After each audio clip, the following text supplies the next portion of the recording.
Most organizations don't fail because they don't train their people.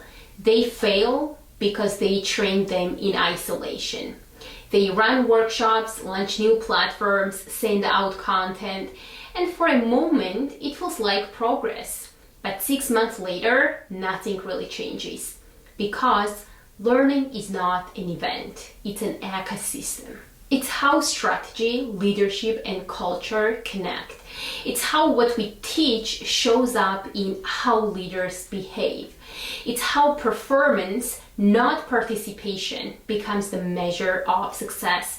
When learning is built as a system, not a series of events, everything compounds. People grow faster, teams perform better, culture strengthens naturally. That's what the best organizations understand. They don't just deliver learning, they design an ecosystem where growth becomes inevitable.